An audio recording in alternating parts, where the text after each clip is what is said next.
Reels वाली बहू। प्रज्ञा को रील्स बनाने का बड़ा ही क्रेज है और वो दिन भर रील्स बनाती रहती है। खाते पीते घूमते फिरते घर में कॉलेज में रील्स बनाने के कारण प्रज्ञा पूरे कॉलेज में हाईलाइटेड है। जहां उसकी रील्स सभी को पसंद आते हैं, वहीं मनीषा चिंता में डूबी रहती है। एक रोज जब खाते हुए प्रज्ञा रील्स बना रही होती है, तब मनीषा कहती है, एक मिनट भी चैन नहीं है इस लड़की को। ये नहीं कि खाना तो आराम से खा ले, लेकिन नहीं, अरे थोड़ी देर रील्स नहीं बनाओगी तो आसमान नहीं टूट पड़ेगा। अरे मम्मी, इसी को तो कहते हैं डिटर्मिनेशन। तुम नहीं समझोगी ये सब। ए भगवान, इस लड़की को सद्बुद्धि दे। जब देखो तब टेढ़ा बाका मुंह बनाती रहती है। मनीषा की बात का प्रज्ञा पर जरा भी असर नहीं होता और वो खाते खाते रील्स बनाती रहती है। दिन बीतने लगते हैं और देखते देखते प्रज्ञा का कॉलेज भी खत्म हो जाता है। आए दिन कोई ना कोई मनीषा को प्रज्ञा की शादी करवाने का सुझाव दे जाता है।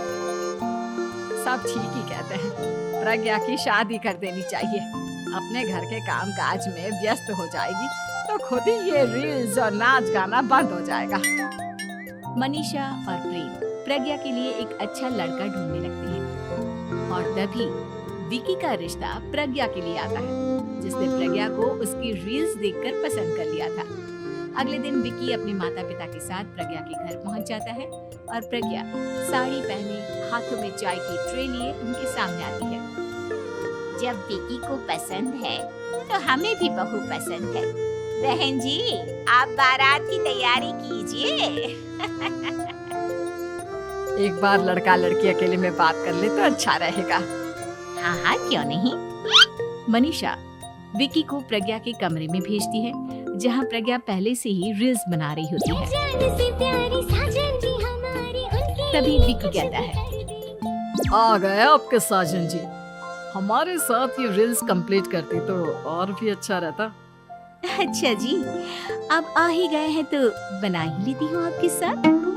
दोनों मिलकर रील्स बनाते हैं। जब वी मीट और तुरंत पोस्ट भी कर देते हैं। फिर विकी कहता है, जब आप साड़ी में चाय लेकर आई तब मुझे लगा कि कहीं मैं गलत घर में तो नहीं आ गया। अब सही है। दोनों की शादी पक्की हो जाती है और शादी के दिन भी प्रज्ञा रील्स बनाने से चूकती नहीं। यहाँ तक कि बारात के समय भी नाचते हुए रील्स बनाती है। सभी लोग प्रज्ञा की तारीफ के पुल बांध देते हैं और प्रज्ञा नाचती गाती अपने ससुराल चली जाती है। सब कुछ अच्छा चल रहा होता है। प्रज्ञा यहाँ भी दिन भर हर चीज की रील्स बनाती रहती है। लेकिन कुछ दिनों के बाद जब सुनीता कहती है, बहू, ये रील्स के साथ साथ कुछ काम भी कर लिया करो। वैसे तुझे और क्या क्या बनाना आता है?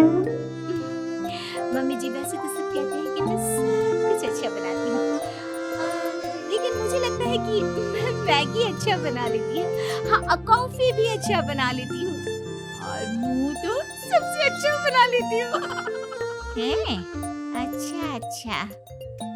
सुनीता अपना माथा पकड़ लेती है और कहती है, बहू, कुछ खाना बनाना भी सीख लेती।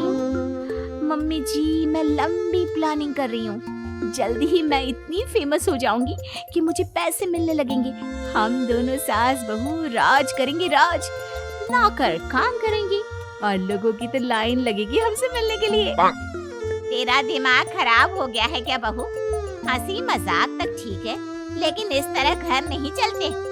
जितना जल्दी हो इस घर के तौर तरीकों को सीख लो। प्रज्ञा मुंह घुमाकर चली जाती है और तुरंत उसी वक्त एक रील बनाती है।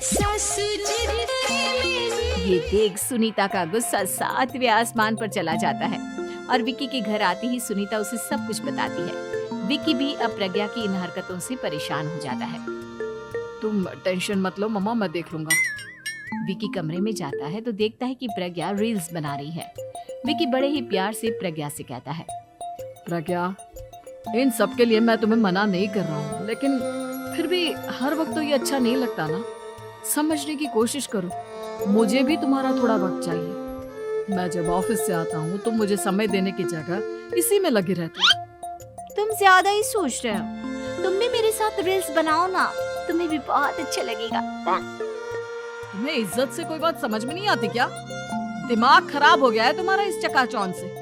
अगर तुमने अपना रवैया नहीं बदला तो मैं तुमसे दूर चला जाऊंगा। तुम ही रिश्ता लेकर आए थे, मुझे लड़कों की कमी नहीं थी और ना आज है। विकी दरवाजा पटक कर चला जाता है। धीरे धीरे विकी प्रज्ञा से दूर होता जाता है। एक रोज मनीषा प्रज्ञा के ससुराल उससे मिलने जाती है। तब सुनीता उससे कहती है, बहन जी, अब आई हैं तो कुछ दिन यहाँ रहकर जाइएगा, आप ही का घर है। हाँ मम्मी, बहुत दिन हो गए तुम्हारे साथ एक भी रील नहीं बनाई मैंने। प्रज्ञा तुरंत अपने फोन में रील्स ऑन कर लेती है। ये सब मुझसे नहीं होता। तेरा ये भूत अभी तक नहीं उतरा क्या? बहन जी, आप कुछ कहती नहीं क्या इसे? जब आप ही कुछ नहीं कर पाई तो मैं कर ही क्या सकती हूँ। सास तो वैसे ही बदनाम है। शाम को घर की लाइट चली जाती है और मनीषा प्रज्ञा से कहती है, मेरे घुटनों में बहुत दर्द हो रहा है, तू लाइट का कुछ इंतजाम करना बेटा। अच्छा, कैंडल जला देती हूँ मम्मा। प्रज्ञा गाते हुए कैंडल जलाती है और खिड़की के पर्दे के पास रख देती है। मनीषा, जिसे बहुत दर्द हो रहा है, वो सो जाती है और प्रज्ञा हमेशा की तरह अपनी रील्स में लग जाती है। उधर कैंडल की वजह से पर्दा आग पकड़ लेता है और मनीषा के कमरे में आग लग जाती है। बचाओ, कोई है, बचाओ। सभी भागते हैं और विकी कमरे की आग बुझाने में लग जाता है, लेकिन तब तक मनीषा आधी जल चुकी थी। मनीषा की हालत देख प्रज्ञा रोने लगती है। विकी मनीषा को तुरंत हॉस्पिटल ले जाता है और उसे एडमिट कराता है। विकी प्रज्ञा से कहता है, देख लिया ना, तुम्हारे इस नाच गाने की वजह से आज तुम्हारी माँ की जान जाते जाते रह गई। अब पता नहीं तुम और क्या चाहती हो। उधर डॉक्टर कहते हैं, इनकी हालत बहुत नाजुक है, आधे से ज्यादा जल चुकी है। प्रज्ञा रोती हुई मंदिर में जाती है और भगवान के आगे जाकर कहती है, भगवान, मेरी माँ को ठीक कर दो। मैं कसम खाती हूँ, हाथ से ये रील्स बनाना छोड़ दूंगी। बस मुझे मेरी माँ वापस मिल जाए। 2 दिन बीत जाते हैं और मनीषा खतरे से बाहर आ जाती है। पेशेंट अब ठीक है, आप लोग उनसे मिल सकते हो। सब कोई मनीषा से मिलता है और प्रज्ञा सबके सामने अपना फोन तोड़ देती है। मुझे माफ कर दो मम्मा, मैंने तुम लोगों की बातों को नजरअंदाज किया। बेटा, कोई भी चीज जरूरत से ज्यादा खराब है। मैंने तुम्हें रील्स बनाने से कभी मना नहीं किया, लेकिन हर वक्त एक ही चीज तो सही नहीं है। मैं समझ गई हूँ मम्मा, आई एम सॉरी। प्रज्ञा उस दिन से रील्स बनाना छोड़ देती है और पूरी तरह से अपने घर में लग जाती है।